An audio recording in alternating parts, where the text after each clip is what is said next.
आइए बच्चों, chapter number 1 के सवालों को सॉल्व करते हैं। तो पहला क्वेश्चन है हमारा, पहला क्वेश्चन हमारा क्या कह रहा है हमसे कि express each number as a product of its prime factors. यानी आपको जो नीचे नंबर दिए हुए हैं उनको उनके प्राइम फैक्टर के प्रोडक्ट के फॉर्म में आपको एक्सप्रेस करना है या ब्रेक करना है ना। तो हम इसको सॉल्व करेंगे फंडामेंटल थ्योरम ऑफ अर्थमेटिक से। आपने पहले सॉल्व किया हुआ है, आपको पता है, ठीक है। तो चलिए हम इसको सॉल्व करते हैं। हमारे पास जो हमारा क्वेश्चन नंबर 1 है, ये कितना दिया है? ये दिया है 140, ठीक है। 140 को आपको ब्रेक करना है उसके प्राइम फैक्टर के प्रोडक्ट के फॉर्म में। तो मैं यहाँ पर एक रफ कर लेता हूँ छोटा सा, ठीक है। मैं 140 को डिवाइड करूंगा, किससे डिवाइड करूंगा? चूंकि ये एक हमारा इवन नंबर है और ये 2 से डिविजिबल है, इसलिए हम इसको 2 से करेंगे, क्योंकि 2 जो है वो सबसे छोटा प्राइम नंबर कहलाता है। तो कितनी बार जाएगा? ये 7 टाइम और ये 0 आ गया, 70 टाइम भी 140 डिविजिबल होगा। फिर 70 भी एक इवन नंबर है, इसको भी 2 से करेंगे तो ये 35 टाइम डिवाइड होगा। उसके बाद क्या 35 हमारा 2 से डिविजिबल नहीं है, क्योंकि एक ऑड नंबर है ना। क्या ये 3 से डिविजिबल है? तो बिल्कुल नहीं, ये 3 के टेबल में नहीं आता, ये 3 से कंप्लीटली डिवाइड नहीं हो सकता, इसीलिए हम इसको 3 से डिवाइड नहीं करेंगे, बल्कि हम इसे 5 से करेंगे। तो 5 का टेबल आप 7 टाइम पढ़ेंगे 35 आएगा, और 7 जो है वो खुद से ही डिविजिबल है, इसलिए ये 1 टाइम डिवाइड हो जाएगा। तो इस तरह से हमारा जो 140 है वो अपने प्राइम फैक्टर के प्रोडक्ट के फॉर्म में जो है वो एक्सप्रेस हो चुका है। आइए हम इसको लिख देते हैं। ये हो जाएगा 2 multiply by 2 multiply by 5 multiply by 7। एक तरीका इसको लिखने का और है कि 140 इज इक्वल टू हो जाएगा 2 square multiply by 5 multiply by 7। तो इस तरह से आपका ये वाला जो सवाल है, अगर आप देख पा रहे हैं, तो ये सॉल्व यहाँ पर हो चुका है ना।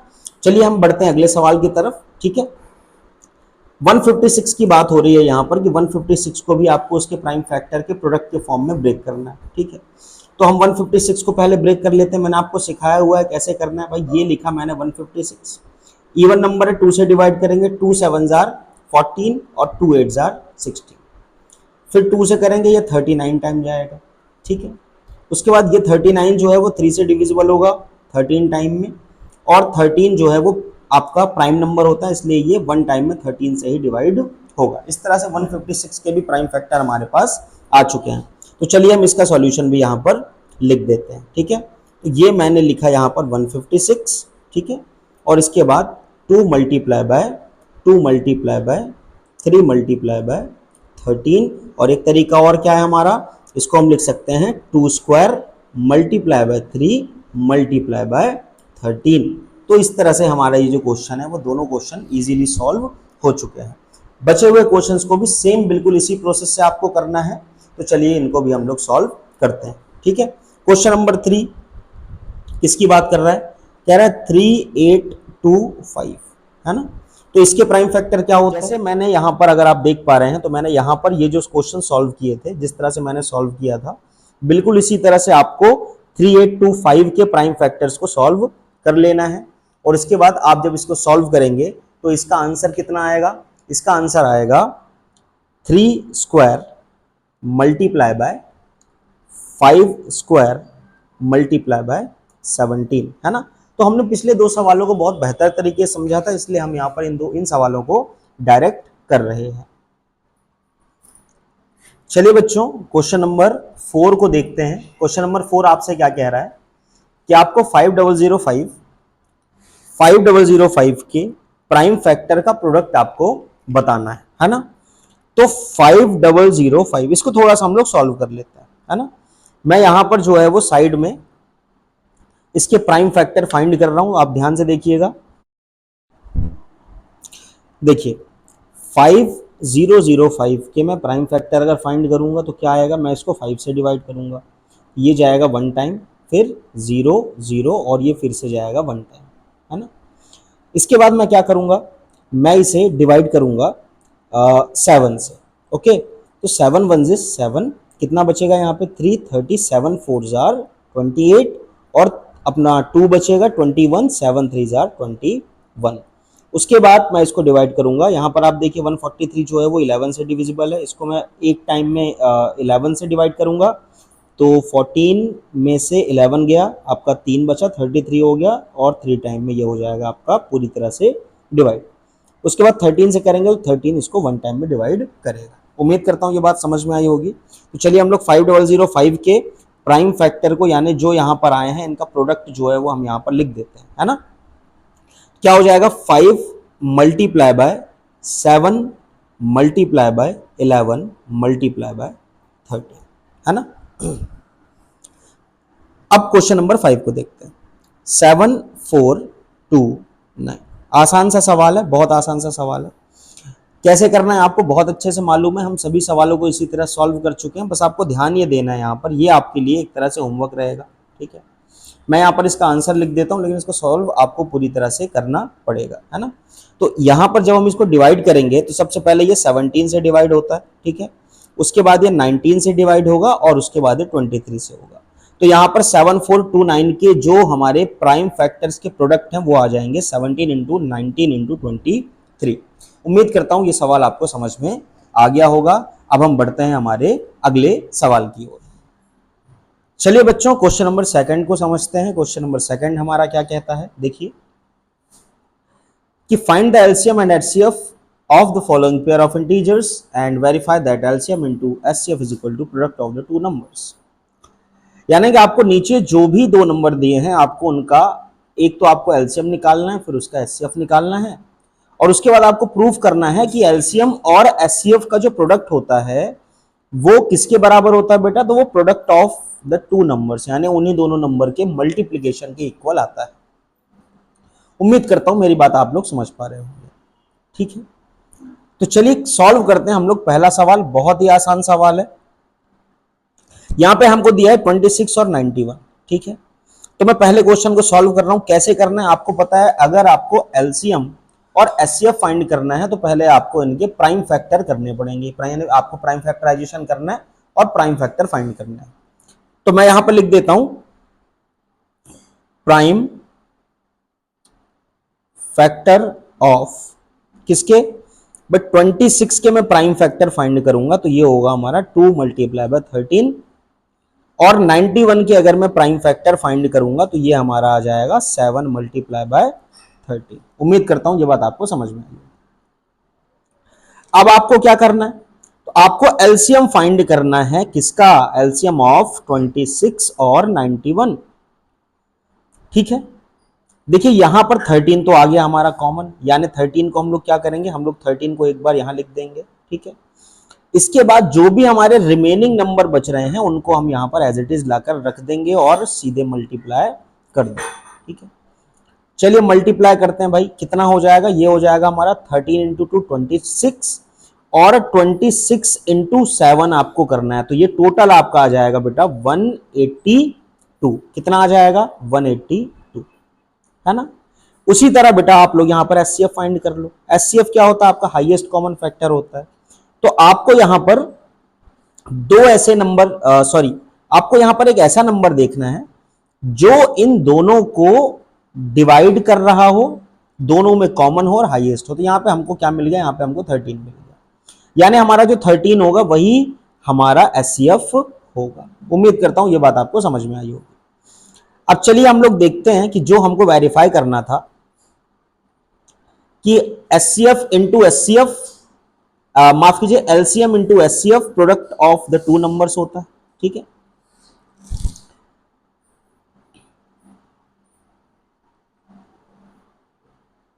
अब हम लोग इसका वेरिफिकेशन करते हैं, ठीक है। तो इसमें हमको क्या करना है बेटा, हमको ये प्रूफ करना है कि हमारे जो नंबर दिए हुए थे उनके एलसीएम और एचसीएफ का जो मल्टीप्लिकेशन होता है वो इक्वल होता है प्रोडक्ट ऑफ टू नंबर के, यानी दोनों ही नंबर के प्रोडक्ट के इक्वल आता है। सॉल्व करके देखते हैं भाई, ये लिखा है यहां पर 182 मल्टीप्लाई बाय 13, और यहां पे लिखा है 26 मल्टीप्लाई बाय 91, ठीक है। प्रोडक्ट ऑफ टू नंबर यानी कि जो आपको यहां पर नंबर गिवन है आपको इन्हीं का मल्टीप्लाई करना है।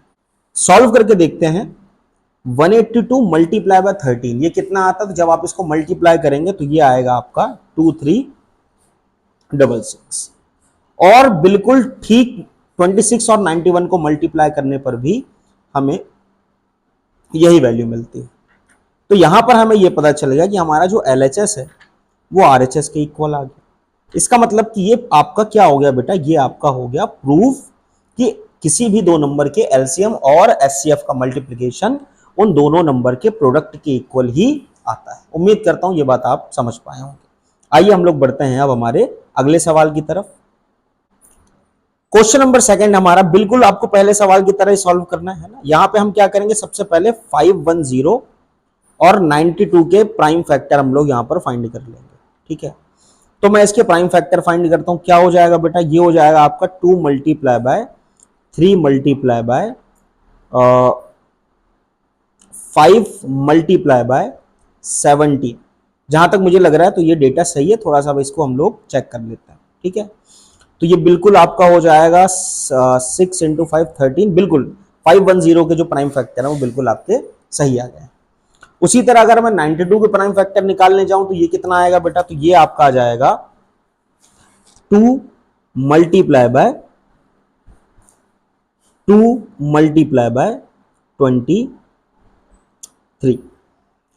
ठीक है, तो उम्मीद करता हूं यहां तक आपको समझ में आ गया होगा, है ना। अब यहां पे आपको क्या करना है भाई, आपको इनके एलसीएम फाइंड करना है। तो मैं 510 और 92 का एलसीएम फाइंड कर लेता हूं। तो इनका एलसीएम क्या आएगा, इनका एलसीएम आएगा 2। मैं इसको सॉल्व ही कर देता हूं पूरी तरह से। तो इसका एलसीएम देखिए कैसे हम लोग फाइंड करेंगे। एलसीएम फाइंड करने के लिए यहाँ पे ये हमारा जो 2 है वो कॉमन आ गया है ना, या एक तरीका इसका और है, हम उस पर भी बात कर सकते हैं। देखिए इसका जो प्राइम फैक्टर रहेगा वो हो जाएगा 2 स्क्वायर मल्टीप्लाई बाय 23, और ऊपर वाले में सभी prime factor single prime factor है, इसलिए वहां पे हम पावर नहीं लिखेंगे। ठीक है, एलसीएम वाले बेसिक में मैंने आपको एक चीज और बताई थी कि जो प्राइम फैक्टर की हाईएस्ट पावर होती है उसी का प्रोडक्ट हमारा एलसीएम कहलाता है। ठीक है, तो हम क्या करेंगे, यहां पर हमारा ये प्राइम फैक्टर 2 है, इसकी हाईएस्ट पावर है 2, तो मैं इसको यहां पे एज इट इज लिख देता हूं। इसके बाद यहां पर आप देखो तो 3 की हाईएस्ट पावर 1 है, तो जाहिर सी बात है वो 3 ही लिखा जाएगा। यहां पर ये आएगा 5, इसके बाद आ जाएगा आपका 17 और फिर आ जाएगा आपका 23। आप जब इन सभी को मल्टीप्लाई करेंगे तो कितना आएगा बेटा, ये आ जाएगा 23460। उम्मीद करता हूं ये बात आपको समझ में आई होगी। फिर मैं बात करूंगा इनके एलसीएम एचसीएफ की। तो एचसीएफ जब मैं इन दोनों का फाइंड करूंगा तो इनका जो एचसीएफ आएगा वो आ जाएगा आपका, ध्यान से देखिए दोनों में क्या कॉमन आ रहा है, या फिर मैं ये कह सकता हूं कि कॉमन प्राइम फैक्टर की जो सबसे लीस्ट पावर होती है वो आपका प्राइम फैक्टर सॉरी एचसीएफ कहलाता है। तो यहां पर एचसीएफ क्या हो जाएगा भाई हमारा, यहां पर हम ये देख पा रहे हैं कि जो कॉमन प्राइम फैक्टर 2 है उसकी सबसे कम पावर तो भाई जाहिर सी बात है उसमें एक ही है, तो इसका एचसीएफ हो जाएगा 2। कितना हो जाएगा, 2 हो जाएगा। ठीक है, अब हमें क्या करना है, बिल्कुल वही करना है भाई, LCM into HCF is equal to product of 2 number. ठीक है, तो क्या करना है भाई, यहां पुट करते हैं हम लोग 23460 multiply by 2 is equal to 510 multiply by 92, है ना। थोड़ा सा इसको हम लोग सॉल्व करके देखते हैं। ये हो गया 0, 2 6 12, 2 1 कैरी, 2 4 8 1 9, 2 3 6, 2 2 4, है ना, 46920। और जब आप यहां पे सॉल्व करेंगे तो बिल्कुल सेम डेटा आपको यहां पर भी देखने को मिल जाएगा। इसका मतलब क्या होगा, हमारा ये क्वेश्चन जो है वो पूरी तरह से यहां पर सॉल्व हो चुका है, और दोनों डेटा बराबर होने से एलएचएस और आरएचएस दोनों इक्वल हो गए। उम्मीद करता हूं ये सवाल आपको समझ में आया होगा। आइए हम लोग बढ़ते हैं हमारे अगले सवाल की तरफ। क्वेश्चन नंबर 3 देखिए अब क्या कह रहा है हमारा भाई, 336 और 54, है ना, इनके प्राइम फैक्टर आप फाइंड कर लो। ठीक है, तो यहां पे मैं इसके प्राइम फैक्टर एक बार फाइंड कर लेता हूं। 2 1 is 2, 2 6 are 12, 2 8 are 16। 2 से करूंगा 2 8 are और 2 4 are 8। 2 से करूंगा 2 4 are 8, 2 2 are 4। मैं फिर से 2 से करूंगा तो ये आपका 21 टाइम डिविजिबल है। 3 से करेंगे हम तो 7 टाइम, और इसको फिर 7 से करना पड़ेगा 1 टाइम, यानी हमारा 336 के प्राइम फैक्टर आ गए।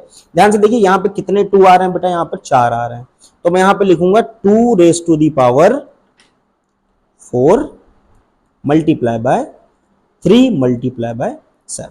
ठीक है, 54 की अगर मैं बात करूं तो 54 को भी मैं बिल्कुल इसी तरह से सॉल्व कर सकता हूं। ध्यान से देखें भाई, ये हमारा 54 है, इसको मैं 2 से करूंगा तो 27 टाइम, फिर मैं 3 से करूंगा तो 9 टाइम, 3 से करूंगा 3 टाइम, 3 से करूंगा 1 टाइम। तो 54 इज इक्वल टू हो जाएगा 2 multiply by 3 raise to the power 3। उम्मीद करता हूं यहां पर ये जो प्राइम फैक्टराइजेशन करने में आपको कोई भी प्रॉब्लम नहीं आई होगी। ठीक है, सॉल्व करते हैं आगे।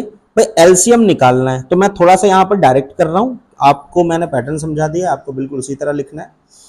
जो हमने कहा कि प्राइम फैक्टर की हाईएस्ट पावर का प्रोडक्ट हमारा एलसीएम कहलाता है, तो यहां पर हाईएस्ट पावर 2 की कितनी है बेटा, वो 4 है, 3 की कितनी है तो वो 3 है, इनटू 7। ठीक है, इनको हम लोग मल्टीप्लाई करके देख लेते हैं। तो मल्टीप्लाई करने पर हमारे सामने जो डेटा आएगा, जो हमारी वैल्यू आएगी, वो आएगी 3024। उम्मीद करता हूं ये बात आपको समझ में आ गई होगी। उसी तरह अगर मैं एचसीएफ की बात करूं तो एचसीएफ की बात करने पर ध्यान से देखिए, यहां पर जो लीस्ट पावर होती है कॉमन प्राइम फैक्टर की, तो यहां पर लीस्ट पावर जो है वो 2 पर 1 है और 3 पर भी 1 है। इसका मतलब क्या होगा, इन दोनों का जो प्रोडक्ट होगा वही हमारा क्या कहलाएगा बेटा, हमारा एचसीएफ हो जाएगा। यानी मैं 2 मल्टीप्लाई बाय 3 कर दूं जो कि कितना हो जाएगा, 6 हो जाएगा। तो आप देख पा रहे हैं कि यहां पर जो है वो हमने हमारा एलसीएम भी फाइंड कर लिया है और हमने हमारा एचसीएफ भी फाइंड कर लिया है ना। उम्मीद करता हूं ये दोनों बातें आप समझ गए होंगे। इसके बाद आपको क्या करना है भाई, आपको बहुत अच्छे से मालूम है, आपको करना है LCM multiply by HCF is equal to product of 2 number. Solve करते हैं बेटा। यहां पे देखो मैं वैल्यू रखता हूं, एलसीएम हमारा कितना आया था 3024, एचसीएफ हमारा 6 है, दोनों नंबर को मैं यहां पर मल्टीप्लाई कर दूंगा। ठीक है, ये मैंने मल्टीप्लाई कर दिया। ठीक, सॉल्व करते हैं बेटा। 6 4 जार 24, 4 2 कैरी, 6 2 जार 12 और 2 14, 1 कैरी, 1 का 1 आ जाएगा और 6 3 जार 18 होता है। और यहां पर भी बिल्कुल सेम आएगा कंडीशन हमारी 18144। तो यहां पर भी अगर आप देख पा रहे हैं बेटा, तो आपका एलएचएस और आरएचएस दोनों इक्वल आ गए हैं, यानी कि आपका ये क्वेश्चन जो है वो प्रूव हो चुका है ना। उम्मीद करता हूं बेटा क्वेश्चन नंबर 2 आपको बहुत अच्छे समझ में आया होगा। और अब हम लोग बढ़ेंगे हमारे क्वेश्चन नंबर 3 की तरफ। क्वेश्चन नंबर 3 को सॉल्व करेंगे। पहला क्वेश्चन है आपको 12 15 और 21, यानी कि आपको 12 15 और 21 के क्या करना है बेटा, एलसीएम और एचसीएफ फाइंड करना है। बहुत ही आसान सवाल है, सीधी सीधी बात है। आपको करना यह है कि आपको इन सभी के प्राइम फैक्टर फाइंड करने सबसे पहले। तो मैं इन सभी के प्राइम फैक्टर लिख देता हूँ। भाई 12 के प्राइम फैक्टर क्या होगा, ये बहुत ही आसान सी बात है, ये हो जाएगा 2 मल्टीप्लाई बाय 3। कैसे निकालना है आपको पता है। भाई 15 के प्राइम फैक्टर क्या हो जाएंगे, तो ये हो जाएगा बेटा आपका 3 मल्टीप्लाई बाय 5। और 21 का प्राइम फैक्टर क्या हो जाएगा, तो ये हो जाएगा आपका 3 मल्टीप्लाई बाय 7, है ना। अब यहाँ पे आपको करना ये है कि आपको एलसीएम फाइंड करना है। ठीक है, तो एलसीएम ऑफ 12 15 एंड 21, है ना। तो यहां पे होगा क्या, ध्यान से देखिए, मैंने आपको क्या कहा था कि हमारे जो प्राइम फैक्टर हैं उनकी जो हाईएस्ट पावर होता है उनका प्रोडक्ट जो है वो एलसीएम कहलाता है। बट 2 की हाईएस्ट पावर यहां पे कितनी है, 2 है। 3 की हाईएस्ट पावर आपको कितनी दिख रही है, तो भाई हर कंडीशन में मुझे 3 की हाईएस्ट पावर जो है वो 1 दिख रही है। तो मैं क्या करूंगा, 5 की 1 है और 7 की भी आपको देखने अगर आप देख पा रहे हैं तो वो 1 ही है। ठीक है, तो हम यहाँ पे मल्टीप्लाई करेंगे। भाई 2 की हाईएस्ट पावर को मैंने यहाँ पे लिखा, उसके बाद 3 की हाईएस्ट पावर 1 है, फिर है 5 मल्टीप्लाई बाय 7। इसके बाद आप लोग क्या करेंगे, आप इसको सॉल्व करेंगे, है ना। तो हम लोग चलो इसको सॉल्व करते हैं, इसको देखते हैं इसका एलसीएम क्या होता है। 4 3 जार 12, 12 5 जार 60 और 60 इंटू 7 आपका हो जाएगा 420। तो एलसीएम आपका आ जाएगा 420 यानी कि 420। उम्मीद करता हूं ये बात आपको समझ में आ गई होगी। उसके बाद हम लोग एचसीएफ की बात करेंगे। तो इन्हीं तीनों की मैं एचसीएफ की बात कर रहा हूं। कॉमन फैक्टर देखना है, तीनों में कॉमन होना चाहिए, कॉमन फैक्टर आप देख रहे हैं, है ना। तो ये मैं कॉमन की बात कर रहा हूं यहां पर। तो ये आप देख पा रहे हैं, ये जो 3 है तो इन तीनों में ही कॉमन है। ठीक है, तो यहां पर जो हमारा एचसीएफ हो जाएगा वो कितना हो जाएगा बेटा, वो 3 हो जाएगा, है ना। तो बहुत आसान सवाल है, आप लोगों से बहुत अच्छे से बन भी जाएगा, मुझे पूरी उम्मीद। ठीक है, आइए क्वेश्चन नंबर 2 को सॉल्व करते हैं। तो क्वेश्चन नंबर 2 भी बहुत ही ज्यादा आसान होने वाला है आपके लिए बेटा। 17 है 23 है और 29 है ना। 17 क्या है, वो तो खुद ही एक प्राइम नंबर है, तो इसका प्राइम फैक्टर अगर मैं करना भी चाहूं तो वो 1 मल्टीप्लाई बाय 17 ही हो सकता है। 23 क्या है बेटा, ये भी एक प्राइम नंबर है, यानी कि 1 इंटू 23 ही होगा।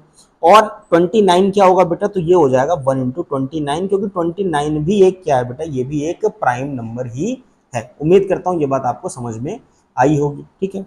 एलसीएम फाइंड करेंगे, तो एलसीएम कैसे फाइंड करेंगे भाई, तीनों में जो है वो 1 कॉमन आ रहा है, यानी हम 1 तो ले ही लेंगे, लेकिन इसके अलावा हम यहाँ पर 17, 23 और 29 को भी मल्टीप्लाई करेंगे, है ना। मल्टीप्लाई करने के बाद जो आपका फाइनल सॉल्यूशन आएगा, जो फाइनल आपकी वैल्यू आएगी, वो आ जाएगी बेटा आपकी 11339, यानी आपका एलसीएम आ जाएगा 11339। इसी के साथ अगर हम एचसीएफ देखें तो इनका कोई भी कॉमन फैक्टर नहीं है, सिर्फ एक ही इनका कॉमन फैक्टर यहां पर हमको देखने को मिल रहा है, यानी कि यहाँ पे इसका जो एचसीएफ होगा वो कितना हो जाएगा बेटा, वो हो जाएगा 1, और इस तरह से आपका जो क्वेश्चन नंबर सेकंड है वो सॉल्व हो जाएगा, ठीक है। चलिए हम लोग बढ़ते हैं हमारे अगले क्वेश्चन की तरफ। भाई अगला क्वेश्चन हमारा जो थर्ड क्वेश्चन है वो क्या कह रहा है, ध्यान से देखें कि 8, 9 और 25 इन सभी के प्राइम फैक्टर निकालते हैं, तो इसका प्राइम फैक्टर होगा 2 मल्टीप्लाई बाय 2 मल्टीप्लाई बाय 2। 9 का प्राइम फैक्टर होता है 3 मल्टीप्लाई बाय 3, और 25 का प्राइम फैक्टर होता है 5 मल्टीप्लाई बाय 5, ठीक है। यहां पर अगर मैं इसको पावर के फॉर्म में लिखना चाहूं, एक्सपोनेंट के फॉर्म में, तो 2 raise to the power 3, 3 raise to the power 2 और 5 रेज टू दी पावर 2। बहुत ही आसानी सवाल आपके लिए होने वाला है, आप यहां पर इसको एलसीएम फाइंड करेंगे तो ये हो जाएगा बेटा 2 raise to the power 3 multiply by 3 raise to the power 2 multiply by 5 raise to the power 2। उम्मीद करता हूं ये बात आपको समझ में आ गई होगी, है ना। अब चलो इसका मल्टीप्लाई करें, तो मल्टीप्लाई करने पर जो हमारे पास फाइनल वैल्यू आएगी वो आ जाएगी 1800, यानी कि 1800। तो एलसीएम आ जाएगा आपका 1800। और एचसीएफ की अगर मैं बात करूं तो क्या आपको यहां पर कोई भी ऐसा नंबर दिख रहा है जो तीनों का ही फैक्टर हो और कॉमन हो, नहीं।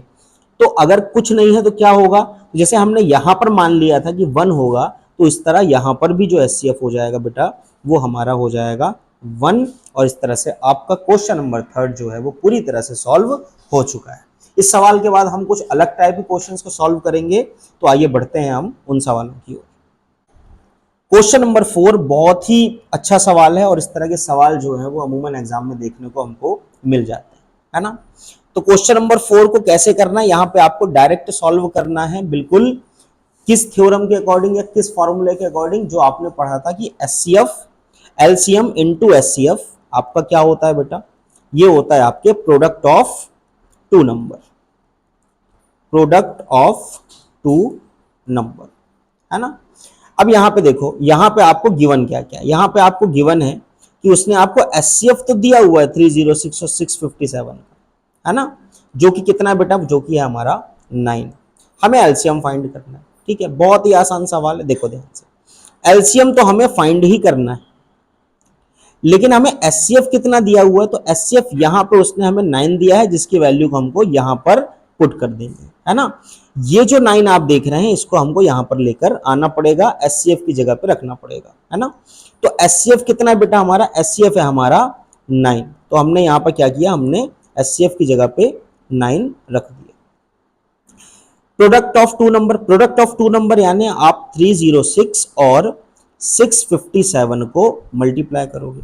अब यहां से हम क्या करते हैं बेटा, यहां से हम करेंगे थोड़ा सा इसको ट्रांसपोज, क्या करेंगे, ट्रांसपोज करेंगे, ठीक है।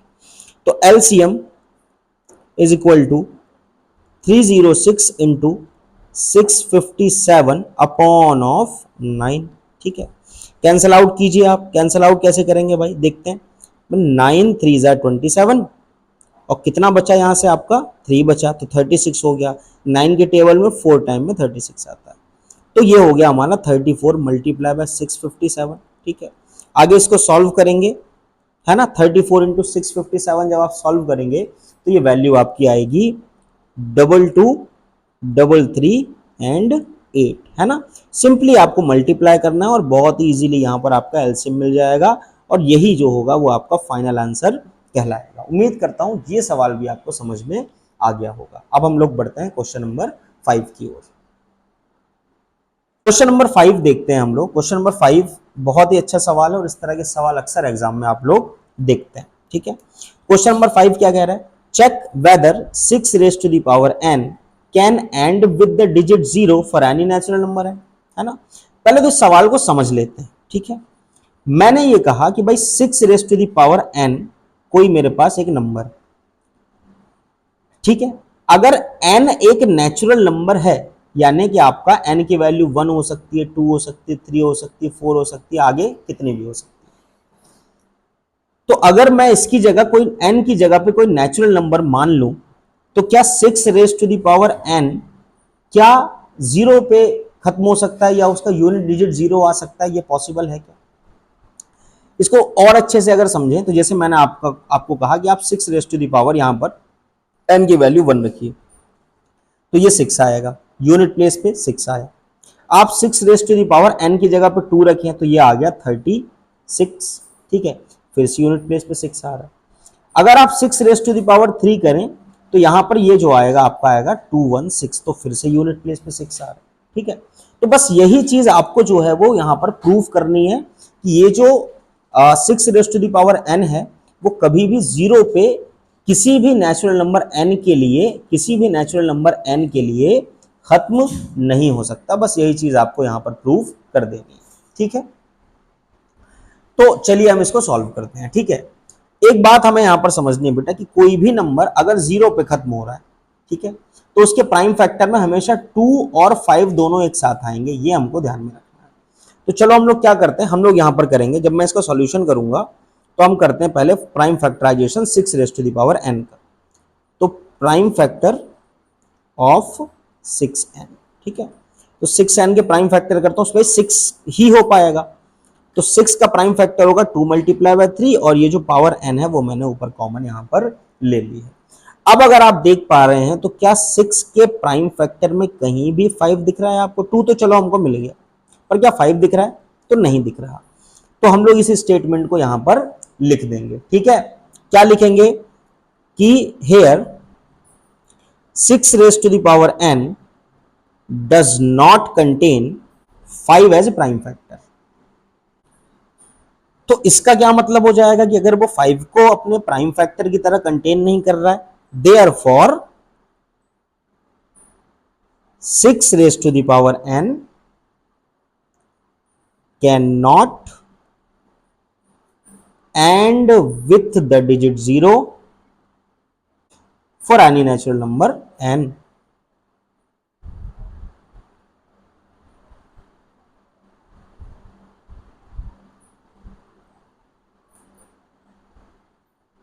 उम्मीद करता हूं बेटा कि ये सवाल जो है वो आपको अच्छे समझ में आया होगा। कुछ खास इस सवाल में है नहीं, और इतने में आपको जो है वो बहुत ही बेहतरीन नंबर यहां पर मिल सकते हैं, है ना। सवाल कैसे पूछा जाएगा भाई, यहां पे तो हमको 6 raise to the power n दे दिया। एग्जाम में जो है वो कभी कभार आपको 4 raise to the power n दे सकता है, आपको 12 raise to the power n दे सकता है, आपको 18 raise to the power n दे सकता है। तो आपको ये सब चीजें जो है वो ध्यान में रखनी है और आपको इसी तरह से इसको सॉल्व करना है, ठीक है। इसमें आपको पूरे के पूरे नंबर जो है वो एग्जाम में मिल जाएंगे, ठीक है। उम्मीद करता हूं बच्चे ये सवाल भी आपको बहुत अच्छे समझ में आया होगा। अब हम लोग बढ़ते हैं हमारे क्वेश्चन नंबर 6 की ओर। बहुत ही अच्छे सवाल हैं ये दोनों, है ना। इन दोनों सवालों को सॉल्व कैसे करेंगे भाई, सबसे पहले हम लोग ये देखते हैं, जैसे यहां पर लिखा है कि explain why 7 multiply by 11 multiply by 13 plus 13 are composite number. मैं फिलहाल यहां पर इस वाले क्वेश्चन की बात नहीं कर रहा, दोनों सेम है। एक क्वेश्चन मैं करूंगा, एक क्वेश्चन आप बहुत ही इजीली कर पाएंगे, ये आपके लिए आप समझ लो कि एक होमवर्क होगा, ठीक है। तो यहां पे करना आपको ये है कि आप सबसे पहले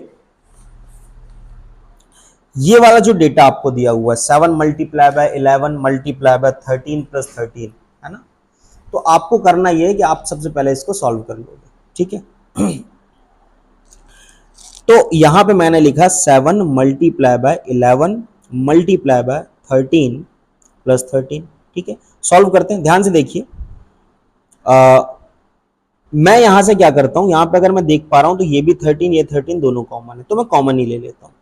तो यहां पर क्या होगा बेटा, ये बचेगा 7 मल्टीप्लाई बाय 11 मल्टीप्लाई बाय 13। इस वाले 13 की जगह पे अगर मैं बाहर कॉमन ले रहा हूं, ठीक है, तो मैं पहले कॉमन ही ले लेता हूं। यहां पर ये मैंने 13 को कॉमन ले लिया, तो इस वाले 13 की जगह पे जो है वो हमारा 1 बचेगा, और इस वाले 13 की जगह पर भी हमारा 1 बचेगा, बीच में प्लस का साइन आ जाएगा। सॉल्व करते हैं, कितना हो जाएगा बेटा 77 प्लस 1 मल्टीप्लाई बाय 13, ठीक है। आगे सॉल्व करेंगे बेटा, ये हो जाएगा 78 मल्टीप्लाई बाय 30, है ना। इनको मल्टीप्लाई करने पर जो हमारे पास एक्चुअल डेटा सामने आएगा वो कितना आएगा, तो ये हो जाएगा बेटा आपका 1014। 78 मल्टीप्लाई बाय 13 आप करोगे तो 1014 आएगा, ठीक है। अब यहां पर इसका मतलब ये है कि यहां पर ये जो नंबर दिया हुआ था मुझे, वो जो है वो 1014 था। तो मैं 1014 की अगर मैं प्राइम फैक्टर फाइंड कर लूं तो ये तो और ज्यादा हमारे लिए आसान हो जाएगा। तो मैं 1014 के प्राइम फैक्टर को फाइंड कर लेता हूं, ठीक है। तो ये हो जाएगा कितना बेटा आपका 2 multiply by 3 multiply by 13 multiply by 13, ठीक है। अब यहां पे समझने वाली बात यह है कि जब हमने कंपोजिट नंबर पढ़ा था तो कंपोजिट नंबर का स्टेटमेंट आपसे क्या कहता है, ठीक है, कि कोई भी नंबर कंपोजिट तब कहलाएगा जब उसके 2 से ज्यादा फैक्टर हो, 2 से ज्यादा फैक्टर, ठीक है। यानी कि अपने खुद के यानी इटसेल्फ और एक के अलावा उसका एक और फैक्टर होना जरूरी है।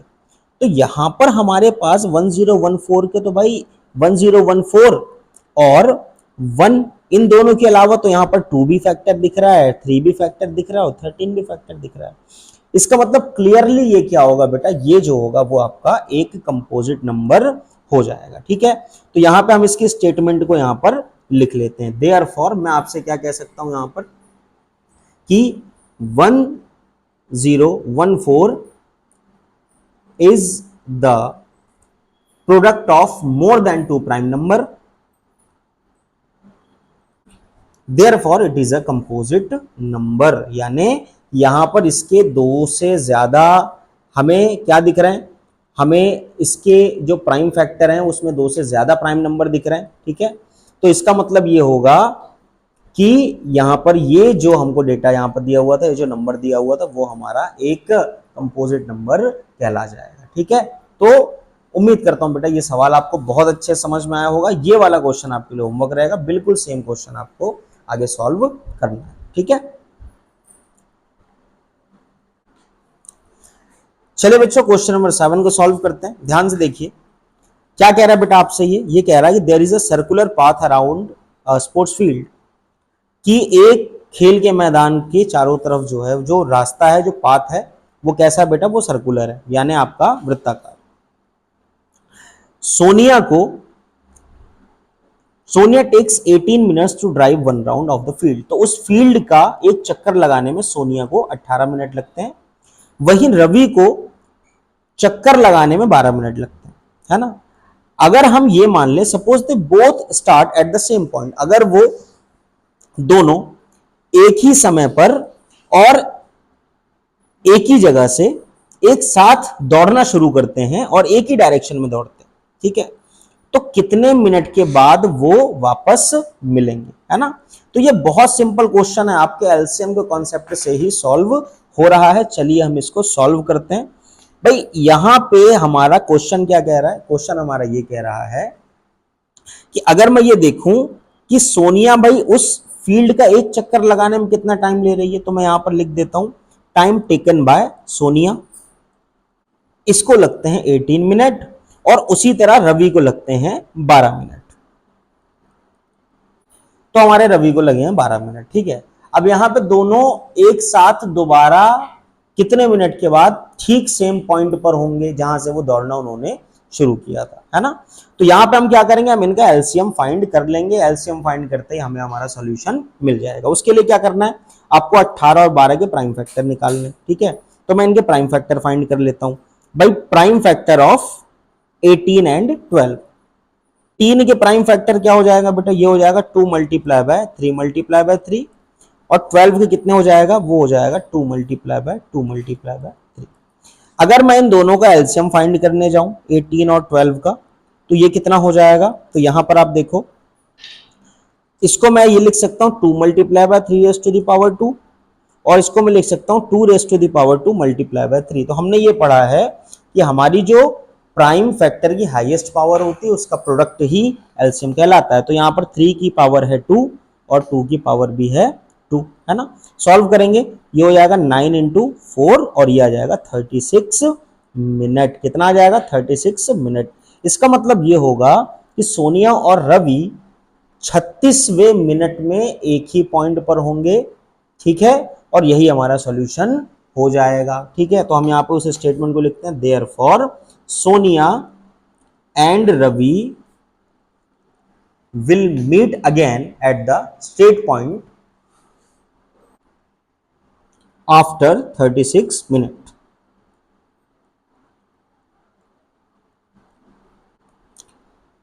तो उम्मीद करता हूं बेटा ये 1.1 एक्सरसाइज आपको बहुत अच्छे समझ में आई होगी और आप इसको बहुत इजीली सॉल्व कर पाएंगे। कोई खास इसमें कुछ कॉन्सेप्ट